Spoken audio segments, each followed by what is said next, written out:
Ayan, magandang hapon po sa inyong lahat at ang petsa ngayon ay Disyembre 31. Nasa year 2020 pa rin tayo. Ang taon ng mga daga, ang taon na nagtago halos tayong lahat. O, di ba? Kasi may mga frontliners tayo na sila yung humaharap sa mga kaguluhan ng mundo. Kaguluhan ng bayan, kaguluhan ng tao, kaguluhan ng mga apektahan ng sakit sa pandemya natin to. Kaya ngayon, ang oras ngayon ay alas 3 na ng hapon. Kaya nasa dapit hapon na tayo. Mataas pa rin ang araw dito. Itong kinatatayuan ko ngayon ay parang naibenta na rin. Kaya parang namamaalam na rin tayo sa lugar na ito. Ako, yung kambing ko, naibili ko na yung iba kasi parang wala na akong mapagpapastulan pa. Ang daming aalis, ang daming nawala. O, diba? Yung taong 2020, taon ng mga daga, ang daming hamon sa buhay na nangyayari sa atin. Kaya kung sino man ang nawalan, ari-arian man o yung mga mahal sa buhay, dapat na nating pakawalan. Bukas, ibang taon na, ibang umaga, kailangan na natin mabuhay uli, mag-survive tayo. Hindi naman sinasabi natin iwanan natin o kalimutan natin yung mga pangyayaring ito. Kaya pero dapat lang nating pakawalan, di ba? So gaya dito, parang mawala na rin ako ng yung pang-araw-araw ko na yung parang hobby na rin yung ng kambing. Dahil wala na akong lugar, tapos hindi pa tayo afford, hindi ko pa kayang gumawa ng bahay ng kambing na ibabahay mo talaga siya in-house kasi malaking gastos yon, lalo na sa pagkain, sa maintenance niya. Kaya goodbye na rin. Tsaka itong lugar na ito, ang kabuuhan nito, goodbye na rin siguro. Kaya paalam. Year 2020, paalam sa lahat ng mga nawalan, sa lahat ng pilit na kinuha sa atin, ari-arian man o kabuhayan o ng mga mahal natin sa buhay, siguro dapat na nating pakawalan. Tatawa tayo kahit umiiyak tayo. Kaya ikaw, year 2020, sobra mo kaming pinagpahirapan. Ano bang kasalanan namin? Hindi lang bagyo, hindi lang lindol, hindi lang baha. Apektado kami sa baha. Sobra, pero konti lang. Babawi tayo sa sunod na taon, year 2021. Babawi tayo, babangon tayo. Sikapin natin yan. Magsikap tayo, magaling tayo niyan mga Pinoy. Kaya itong video na to, siguro huling video na to sa area ito na makikita mo ang damo. Yan, makikita mo yung mga damuhan. Siguro yung mga kalabaw at baka, huli na siguro din yan. Yung mga kahoy, ewan ko kung anong mangyayari sa lugar nito kasi before nadinig ko gawa ng resort, gawa ng swimming pool. O di ba may swimming pool na o may resort na sa harap ng bahay namin, may resort na. Okay yon, sana. Pero mas maganda pa rin na may bukid kang makikita, may natural na kaanyuhan ng kalikasan yung makikita mo. Baka mamaya puro drawing na lang yung makikita mo. Kawawa naman tayo.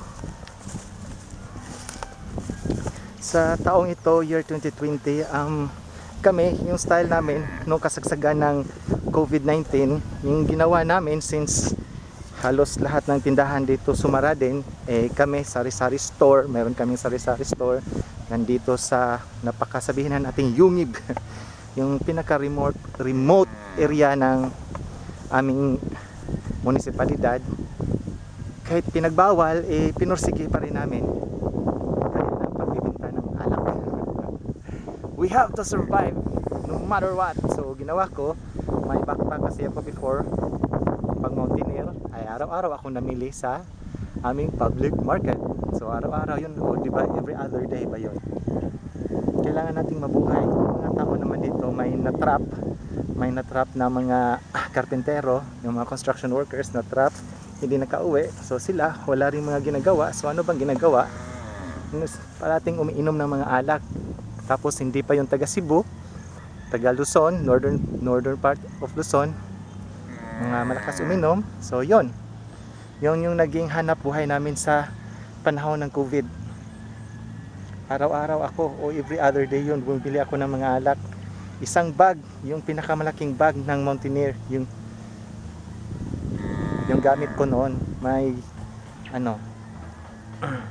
membro kasi ako ng maliit lang na mountaineer before, hindi naman underground, hindi rin professional mountaineer, nagkagrupo lang, nagkataon lang, nagka-meet lang yung mga mithiin namin, abang tawag doon. Basta yung mga hobby namin, ganun yung gusto namin. Kaya yun, naporma yung grupo namin. We call it Latagaw Mountaineers. Kaya yun, every weekends or mga holidays, nagka-climb kami sa mga, dito lang sa Cebu din. Kaya yung bag na yun, nahinto sa paggamit dahil nagtrabaho na tayo, tapos napaibang bansa pa tayo. Kaya yun, gawing-gawi siya nung kasagsagan ng COVID. Kaya happy me. At ito, siguro huling video ko na to sa taong ito. So paalam 2020 sa lahat ng mga nawalan, sa lahat ng umiyak, sa lahat ng nalungkot. Mapapawi din yan. Kailangan nating mabuhay, bro. Kailangan nating mabuhay, Fox and my fellows. Sa ngayon, maganda ang panahon. Iwan natin ang nakaraan na nakatawa. Iwan natin yung nakaraan na nakatawa habang umiiyak. Iwan natin yung nakaraan habang umiiyak na nakatawa. Yan ang buhay natin, di ba? Araw-araw yan. Yung nawala sa atin, hindi naman nawala talaga, nasa sa atin yon araw-araw. Tumatawa tayo, pero yung isang mundo natin, nasa parang araw-araw naman, hindi naman nasa isang mundo. May sarili tayong mundo. Kahit may kaharap tayo, yung isang isipan natin nasa ibang mundo. Yung mga worries natin, di ba? Ano bang yung mga pangamba natin. Kaya sa ating lahat, good luck sa atin sa susunod na taon. Bukas na yon, January 1, 2021. Kung ano mang taon yon, magsikap tayo. Pagsikapin nating mabuhay ng mabunyi. Mabuhay tayong lahat. Sa taong ito, year 2020, taon ng mga daga, masyado mo yata kami sinaktan, masyado mo kami pinuruhan, pero kami mabubuhay pa rin kami na nakatawa. Iiwanan ka talaga namin ng mag-isa, pero hindi ka naman talaga mag-isa. Iiwanan ka lang namin. Sa ngayon, hindi ko ginawa to sa yung paglubog ng araw kasi kailangan natin siyang iwanan na parang French exit pa tawag yun, na kailangan sa isang party kasi aalis ka na, hindi ka na pagsabi sa may celebrant, yung mga ganun. Parang French exit yun. Parang aalis ka lang na aalis ka, ikaw lang yung nakakaalam. Siguro may nakaalam pero at least may alam na umalis ka. So ganun din yung style ko pag aalis ako. Kunyari sa mga kaibigan, papunta ako ng ibang bansa, aalis lang ako, tapos sasabihin ko na lang na nandito na ako. Yung ganung drama, di ba? So paalam sa iyo 2020, sama sa taon ng mga daga. Sa susunod na taon, hindi na kami magtatago.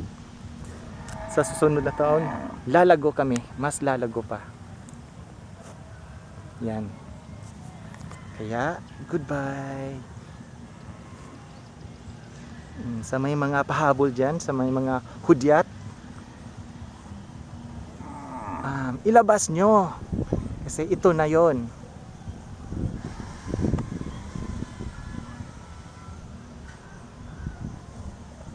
mga ka-Berks, mga kasangkay, mga kaibigan, and God bless sa ating lahat sa susunod na taon.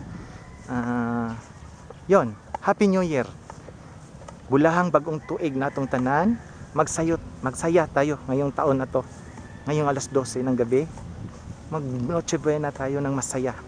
Kahit gaano o kasimple yung handa natin, magsaya tayo.